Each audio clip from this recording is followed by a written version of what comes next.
Hey, good morning. Granny Gear here for Old Guy on a Bike.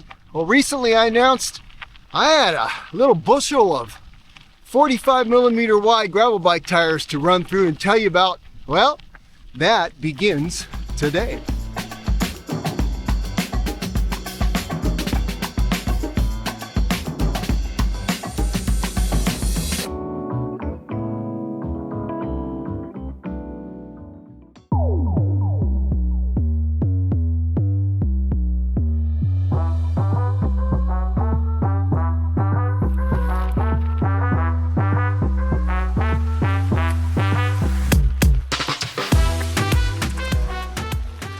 Now let's stop for a second before we get going here and let's lay the ground rules, shall we?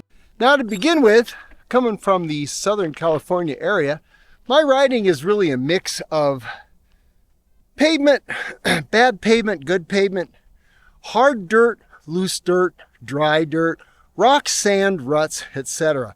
And those are the conditions that I'm going to be using these tires under. All the tires will be run on my 20-mile test loop, which throws a little bit of everything that we do in Southern California at a tire, and that'll give me a pretty good measuring stick, I think, and then I'll just be using it as I use it, as I normally go ride my bikes.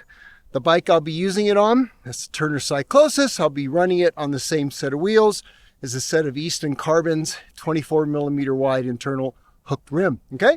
And all the tires will be run under these conditions, probably from 25 to say 35 pounds, depending on conditions, what I'm doing for the day.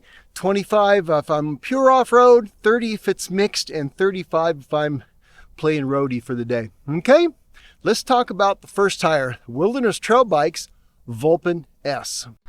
Now WTB, they announced the Vulpine S in 2024, and it kind of builds on the foundation of the original Vulpine, and which was in a 40 and a 36 millimeter wide width.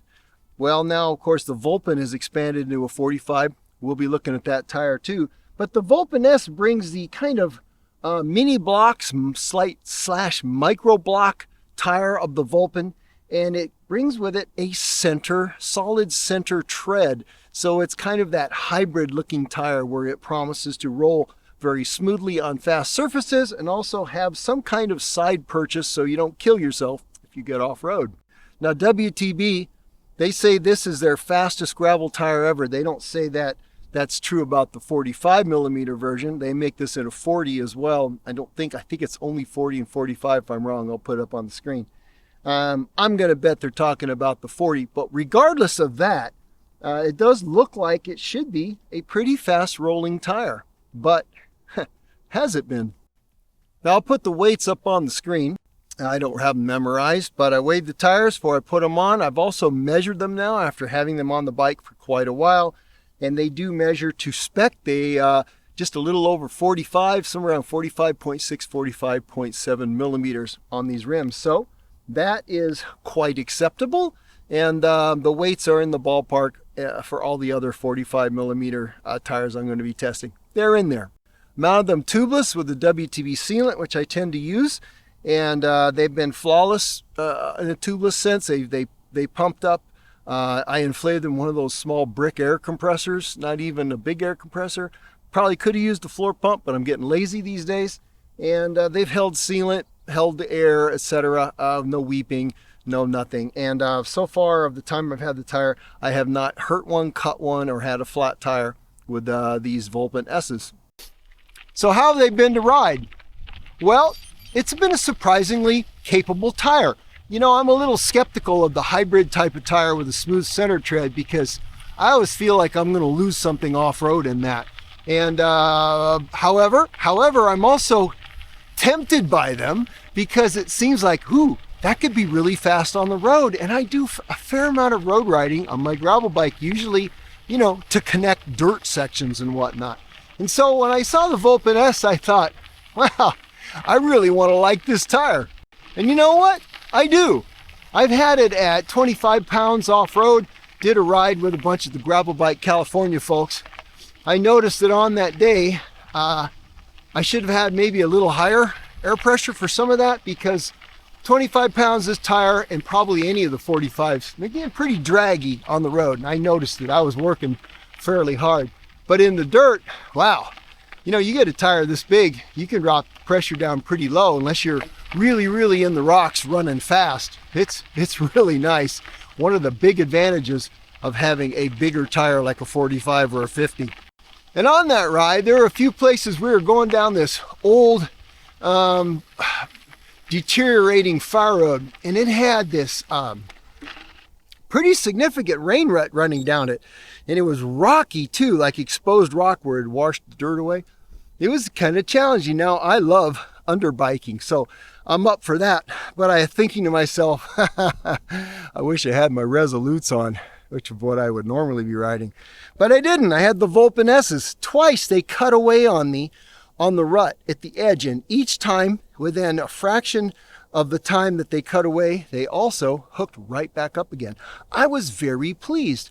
And what they have shown me off-road is, honestly, I have not yet exceeded the capabilities of this tire off-road traction-wise. Now, okay, I'm underbiking on basically a road bike with privileges. I'm not coming into fast, loose corners, dropping an elbow and, you know, stuffing this thing into a berm. No, I'm riding it like a gravel bike. I'm riding it in difficult situations, but I'm also not, I don't have unreasonable expectations of unlimited traction, right?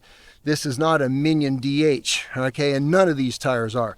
So if you keep that in mind, and keeping that in mind, I have been really quite surprised with the off-road capabilities of this tire. Now, I've been using, like I said, in dry conditions, but there's a single track section where I end up on my 20-mile loop and on this tire, and it's kind of rocky. It's got corner after corner after corner. They're kind of blind corners. They're chopped up from all the mountain bike use. They got sand in them, and this tire just does fine. And honestly, I didn't really expect it to.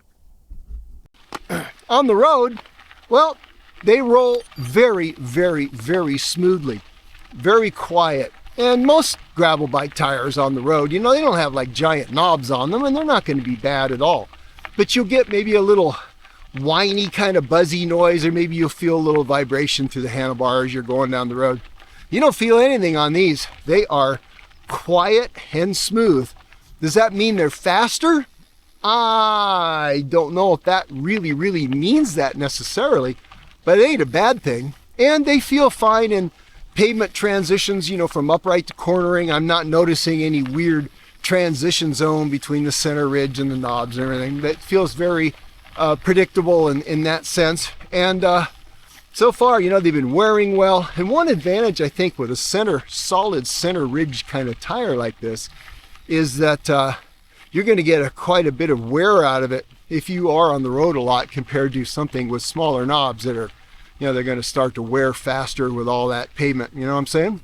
If I'm doing a mixed surface ride on these tires, I pretty much set them at 30 pounds. And I found that pressure, it gives me good performance all the way around. It is a decent riding tire. I haven't noticed any woodenness or any stiffness, particularly to the casing. That feels decently supple, mounting it, handling it and whatnot.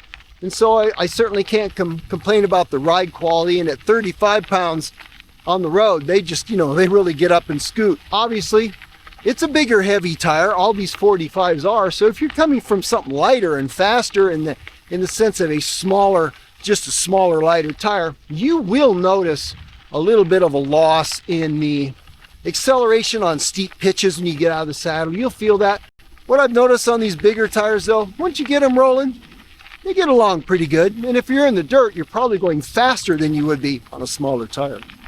Now, one of the things I think helps the Vulpine S do better off-road than I thought it would as far as cornering and traction is when you look at the blocks of the micro mini type blocks close up, you'll see that as they get to the side of the tire down the sidewall, they get bigger and bigger and slightly more aggressive, and they also get spaced wider. And they also have, it's not a flexy kind of knob. It's very well supported, like little pyramids, sort of with flat tops if you want, right? Little Aztec pyramids. And I think that helps support these knobs on hard dirt and pavement, keeps it from squirming around. And I think that's working in its favor. So the question is, after putting quite a bit of miles and hours on the WTB Vulpine S45, could I use this as my all-around gravel bike tire? Well, yes, actually. I think I probably could, and tell you the truth, that really surprises me. All right, that's it for now. I've got a few more tires to mount up and get on and get riding. And we'll see how they compare to the Vulpine S. And you know, I'm comparing all these tires a little bit too to my gold standard WTB Resolute, which actually almost measures to be a 45 and is about the same weight as these tires. It's a really big 42. And so that's kind of where I'm coming from.